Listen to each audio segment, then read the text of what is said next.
I always thought my driveway was mine alone, a simple, unassuming stretch of asphalt that connected my property to the road. That is, until HOA Karen decided it was her personal shortcut. One crisp morning, I found myself dumbfounded when I received a call from 911, yes, 911, because Karen claimed that my driveway was blocking her right to cut through her neighborhood. I couldn't believe my ears. I had never imagined that an HOA enforcer would stoop so low as to involve emergency services over a mere driveway. I stared at the notice pinned to my door later that day, a stern warning demanding that I modify my property to accommodate her convenience. My blood boiled as I recalled her smug expression the last time she strutted onto my land, expecting me to yield like a doormat. This wasn't just about a shortcut, it was about control. So Karen had taken it upon herself to enforce rules that were never agreed upon by anyone but herself. Right then, I decided I would not allow her petty antics to dictate my life. With my heart racing and a wicked grin forming, I gathered my evidence, photos, video clips, and every ridiculous text message she sent. I knew I had to fight back, and I was ready to show the world that my driveway and my life were off limits to her overblown demands. The very next day, the absurdity escalated. As I was sipping my morning coffee, I noticed a fresh stack of official-looking notices on my doorstep. One particularly condescending letter stated that my driveway was violating community traffic norms and demanded immediate changes. I couldn't help but laugh at the absurdity. Traffic norms. My driveway had never been on any neighborhood map. I decided to document everything. I snapped pictures of the letter, recording its intimidating tone and formal layout. Then I recalled the incident. HOA Karen had been seen strutting onto my property like she owned it, complaining that her shortcut was blocked by my private driveway. I quickly dug out my phone and recorded a video, sarcastically declaring, "Sorry, Karen, but my driveway isn't a public corridor for your convenience."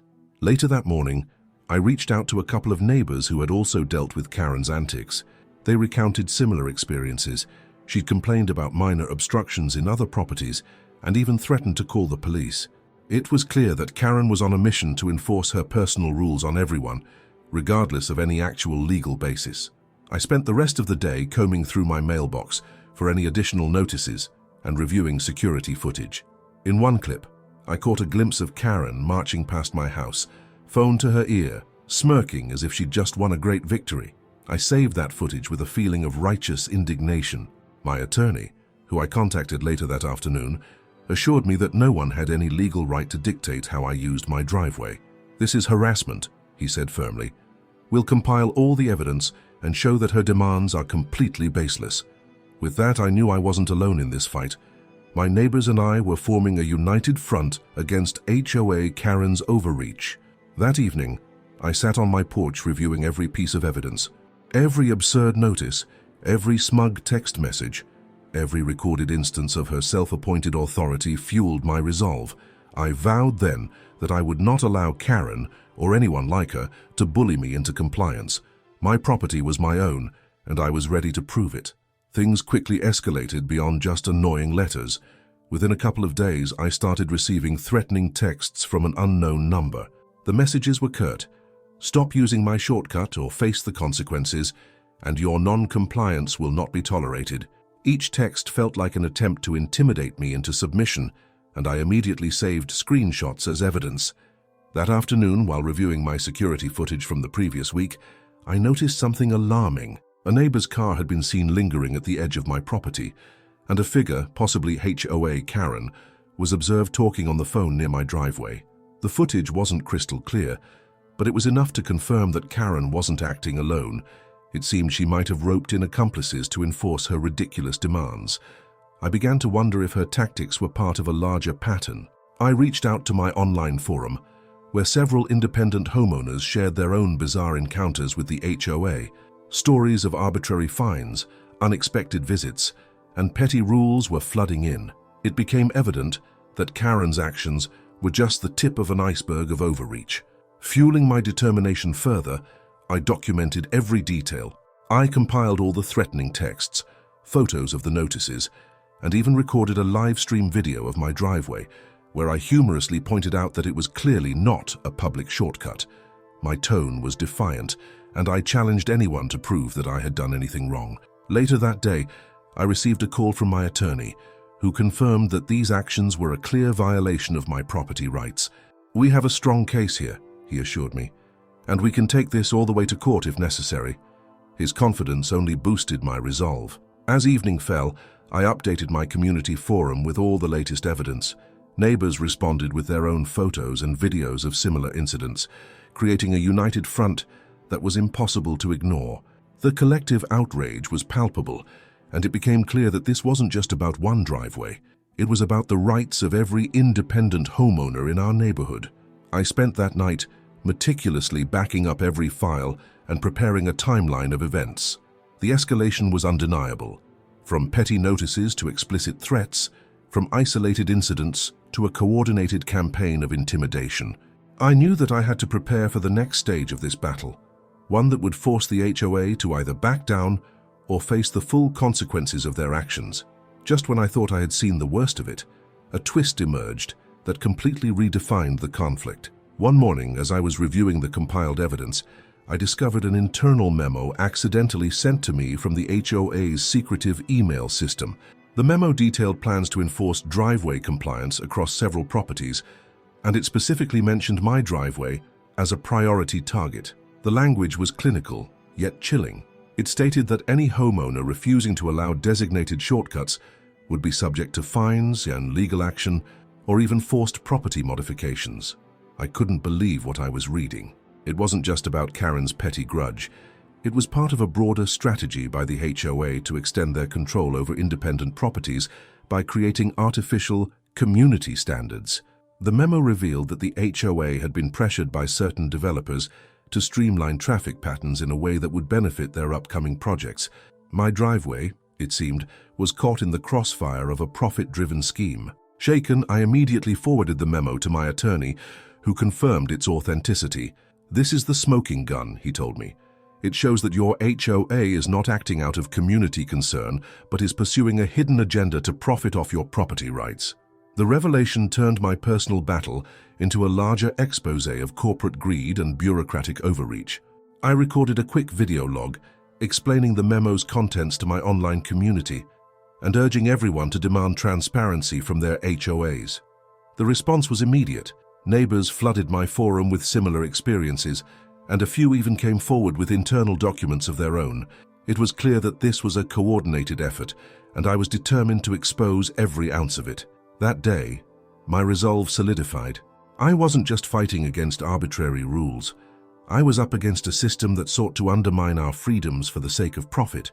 The memo became the centerpiece of my evidence, a document that I knew would carry immense weight in any legal or public challenge against the HOA. With this explosive revelation in hand, I knew that the stakes had just been raised.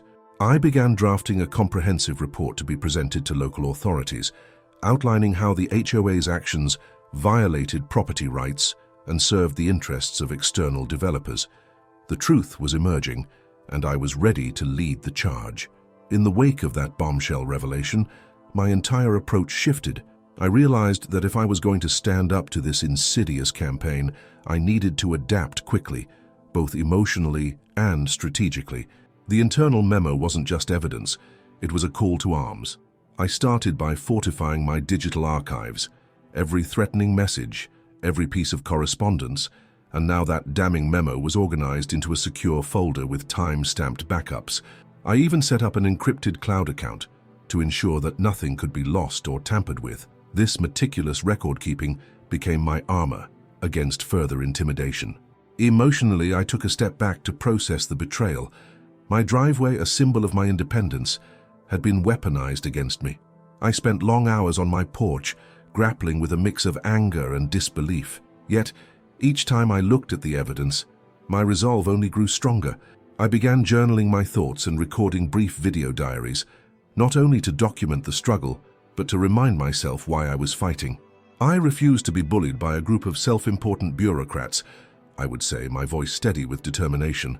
I also reached out to my community.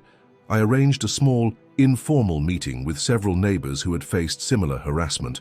Over cups of coffee on my back porch, we exchanged stories and strategies. It was comforting to learn that I wasn't alone in this fight. Many were as frustrated as I was by the HOA's arbitrary overreach.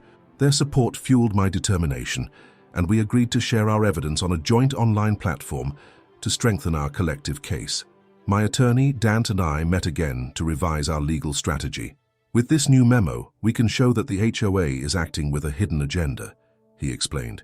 We began drafting a revised complaint that highlighted not only the intimidation tactics, but also the profit-driven motives behind them. Every detail was scrutinized, every document cross-referenced, ensuring that our case would be airtight. In public, I revamped my messaging. I updated my website with a clear, concise summary of the new evidence, and I recorded a fresh video outlining how the HOA's rules were nothing more than a cover for a broader scheme. My tone was defiant yet measured, urging other homeowners to stand up and demand accountability. "Your property is not for sale to the highest bidder of bureaucratic greed," I declared, ensuring my message was both personal and universal. That evening, as I reviewed the day's progress, I felt a renewed sense of empowerment. I wasn't just adapting to the HOA's tactics, I was turning them against them. With every piece of evidence securely archived and every community connection strengthened, I was more determined than ever to expose the truth and protect my right to live independently. Just when I thought my battle against HOA Karen's tyranny couldn't get any more convoluted, additional challenges emerged that added new layers to the struggle. One afternoon, I received an anonymous flyer slipped under my door. Unlike the official notices, this flyer was crudely printed and read, "Stop defying us or you'll be next." The handwriting was erratic, the tone menacing, a personal threat that sent shivers down my spine. I soon learned I wasn't the only target. A neighbor, Lisa, confided in me that she'd been approached by a mysterious individual claiming to be a community compliance advisor. He warned her that if she didn't make her property more in line with community standards, she'd face severe consequences. His words echoed the language used in my own threats, confirming that this wasn't a case of mistaken identity, but a coordinated campaign to silence independent homeowners.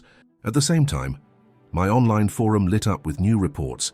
Several members shared that they had seen unmarked vans parked near their properties late at night, or received strange phone calls with voices urging them to play nice with the HOA. One forum post detailed an encounter where an unknown caller demanded conform or be punished. The sheer volume of these incidents painted a disturbing picture. The HOA's intimidation tactics were evolving from bureaucratic nuisances into outright harassment. This new subplot added urgency to my fight. I immediately began compiling these reports, urging everyone to document any such incidents with photos, videos, and detailed notes. I reached out to Lisa and a few other neighbors, and we agreed to form a local watch group to monitor any further harassment. Our plan was simple. If we united our evidence, we could present an even more formidable case to both the authorities and the public. I also received an email from an ex-HOA board member who had grown disillusioned with the organization. In a terse message, they revealed that there was a faction within the HOA that was secretly opposed to these aggressive tactics. According to the email, some board members were worried that the current approach would lead to legal repercussions and long-term damage to the community's trust. This insider information, while not conclusive, added a tantalizing possibility that change might come from within. The pressure was mounting on all fronts. I spent late nights collating these new pieces of evidence, updating my online timeline, and coordinating with the local watch group. The combined reports from multiple homeowners were beginning to form a clear, irrefutable narrative of coordinated intimidation. It wasn't just about my driveway anymore. It was a community-wide assault on our rights to privacy and property. By the end of that week, I had expanded my dossier to include not only my personal encounters and internal memos, but also these fresh reports of harassment. The narrative was shifting from one of isolated incidents to a systemic campaign of fear. This realization further galvanized me. I knew that every documented threat, every anonymous message, and every unmarked van would be a crucial piece of the puzzle in exposing the HOA's true agenda. As the harassment escalated, the personal toll of this struggle became increasingly evident. Late one night, I sat alone in my study, surrounded by printed emails, security footage stills, and the ominous flyers. Every piece of evidence was a stark reminder that my fight was not just about a driveway, it was about protecting my very right to live freely. I found myself wrestling with a mix of anger, fear, and deep frustration. I wondered if the constant barrage of threats would eventually break my spirit. During one particularly sleepless night, my phone buzzed with a text from a neighbor, Mark, who shared that he had experienced a similar chilling phone call. His message, simple yet laden with fear, read, "They're coming for us." His words echoed in my mind as I reviewed the latest footage of an unmarked van lingering near my property. The isolation was overwhelming, yet the solidarity from our online forum kept me going. I reached out to a close friend, Sarah, who had always been a voice of reason. Over a long, heartfelt call, I confessed my fears and the mounting pressure. "I feel like every shadow is a threat," I admitted, my voice cracking slightly. Sarah's response was calm and supportive. "Your fight is important, not just for you, but for all of us. Don't let these tactics rob you of your strength." Her words, filled with empathy, offered a brief respite from the constant anxiety. Emotionally, I also turned to my video diary. In one raw, unfiltered entry, I poured out my soul, detailing the anger that surged every time I saw a new threat and the sorrow that came from feeling isolated. "Some nights, I wonder if I can keep fighting," I recorded, tears welling up as I recalled the warnings and the creeping sense of vulnerability. Yet, each time, I reminded myself that this struggle was bigger than any single threat. It was about defending our rights as independent homeowners. In between these emotional moments, I clung to the support of my community. Neighbors like Mark and Lisa and others reached out, sharing not just their evidence, but also their personal stories of anxiety and hope. Our shared experiences became a source of strength, proving that even in the darkest moments, we were not alone. Every emotional exchange, every conversation laden with shared fear and determination, reinforced my resolve. I wasn't just fighting against a faceless organization. I was fighting for every voice that had been silenced by arbitrary rules and intimidation. And while the emotional toll was heavy, it was this very vulnerability that sparked my determination to see the battle through. Just when I thought the onslaught of threats couldn't get any more intense, a new wave of intimidation crashed over my daily life. One morning, I returned to find that my driveway had been defaced with graffiti mocking my defiance.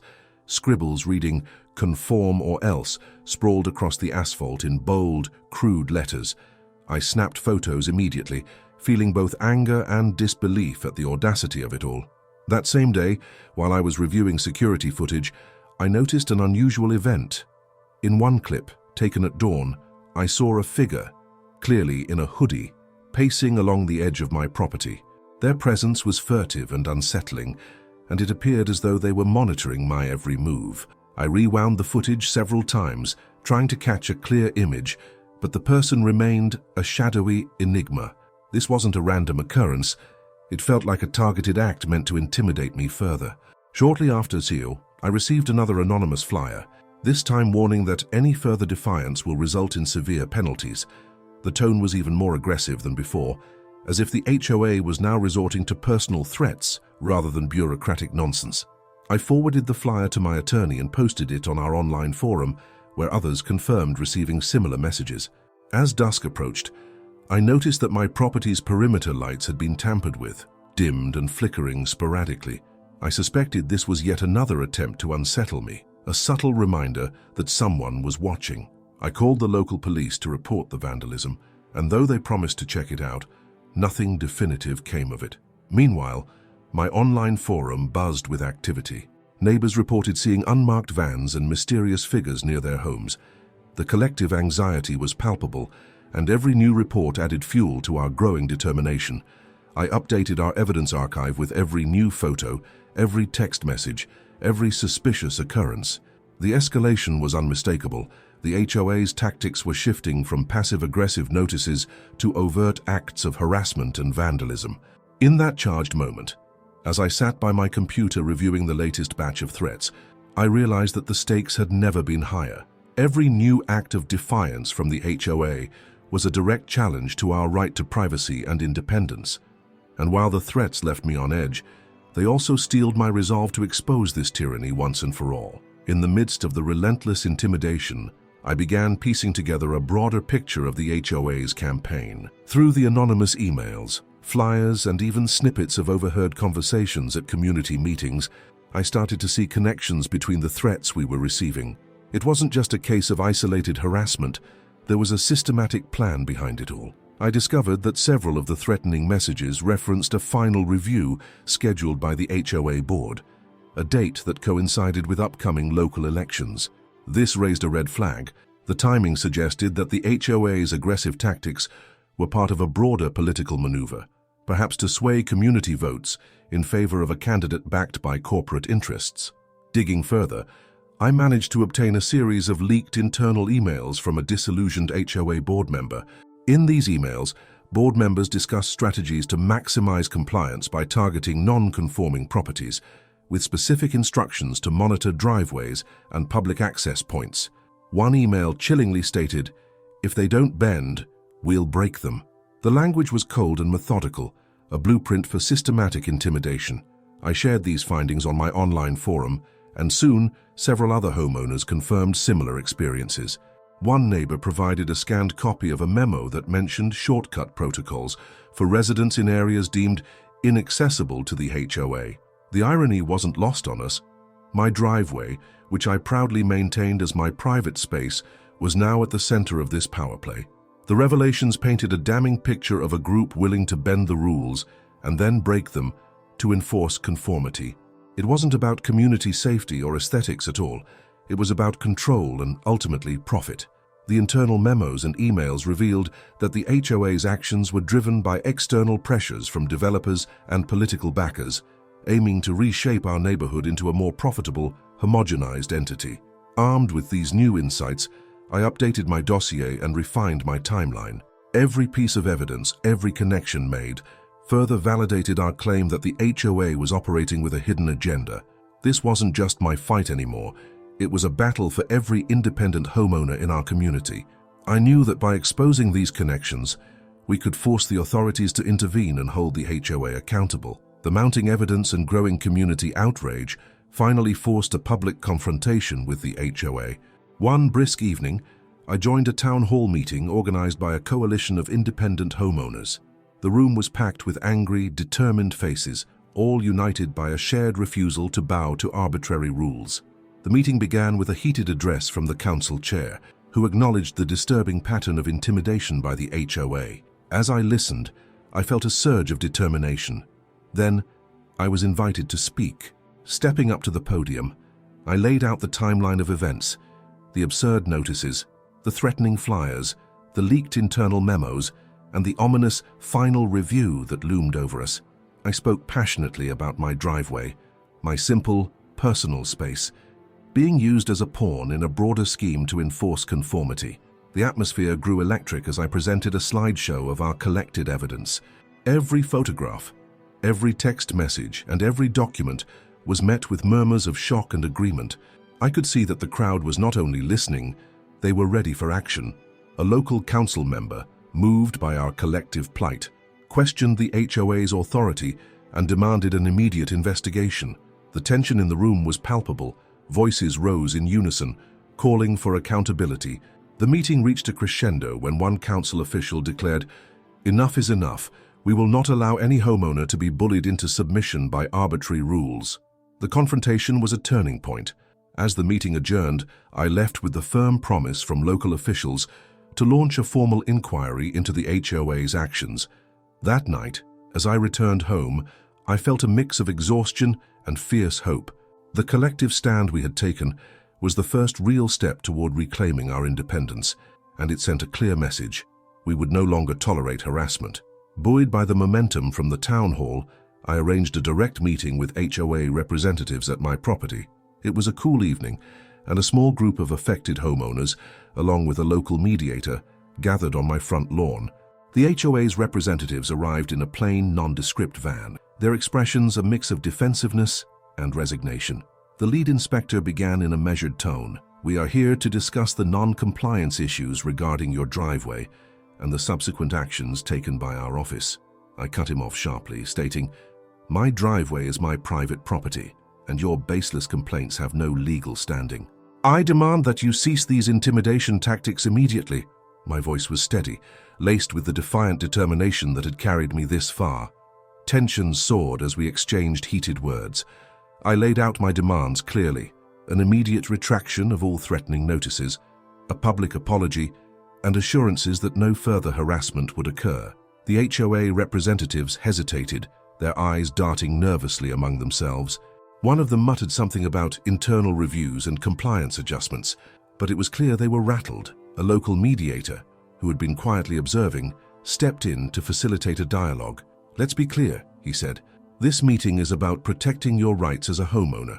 You have every right to expect that your property will be respected." His intervention helped de-escalate the situation slightly, but the underlying tension remained thick. After what felt like an eternity of back and forth, the inspector finally conceded that they would review my demands with their board and respond within 48 hours. "This is our final offer," he stated, his tone lacking conviction. I responded firmly. "That response must include a complete retraction of your threats and a public admission of overreach. Otherwise, I will take legal action without delay." As the representatives left, I felt a cautious optimism. The direct confrontation had forced them into a corner, and I knew that the next 48 hours would be crucial. I gathered with my neighbors on the porch, discussing the possible outcomes and preparing for the inevitable next steps. Every word exchanged reaffirmed our collective resolve. We would not back down. The 48-hour deadline loomed, and the tension in our community was at its peak. Every minute felt like an eternity as I waited for the HOA's board response. My phone buzzed constantly with messages from anxious neighbors, and the atmosphere was charged with anticipation. Finally, late one evening, I received the long-awaited email. Opening it, I was met with vague assurances and corporate jargon that did nothing to address my demands. There was no apology, no retraction, just empty promises of further review. My blood boiled. I forwarded the email to my attorney, sighed Dan D., who immediately declared that we had all the grounds we needed to take legal action. That same night, I organized a final press conference on my property. Under the glow of strategically placed lights, I stood before a small crowd of local reporters, activists, and fellow homeowners. With my evidence binder in hand, I laid out the entire saga, from the absurd notices and threats to the internal memos proving a profit-driven agenda. My voice rang out as I declared, "This is the final blow. The HOA's empty words are not enough to silence us. We are taking this fight to the courts, and we will not rest until our rights are fully restored."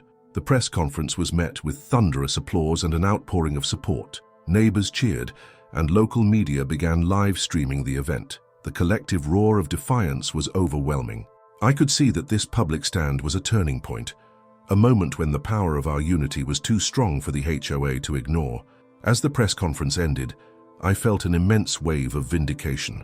The empty promises of the HOA were now documented and shared with the world, and the legal battle that followed would be a decisive blow against their tyranny. I knew that the final chapter was just beginning, but in that moment, our stand had shattered their facade. I walked back to my house with a mix of triumph and determination, knowing that the real fight was now on the legal front. But tonight, under the starlit sky, I felt that our independence had been reasserted, and that no amount of bureaucratic bull has any power over me. The night after the press conference was electric. With the HOA's weak response now public, I prepared for the ultimate showdown in court. The courtroom was packed with local media, fellow homeowners, and curious onlookers. I stepped into the courtroom, evidence in hand, ready to lay bare the full extent of the HOA's harassment and overreach. My attorney, Dan, and I presented every piece of evidence we had amassed, every threatening text, every bogus notice, every internal memo that revealed their profit-driven agenda. As I recounted the story of my driveway, the very symbol of my independence, I could feel the weight of every sleepless night and every anxious moment lifting as the truth unfolded before the judge and jury. The turning point came when I played a video clip of HOA Karen herself, smirking as she attempted to justify her demands over the phone, completely unaware of how ridiculous she sounded. The courtroom erupted with murmurs and nods of approval.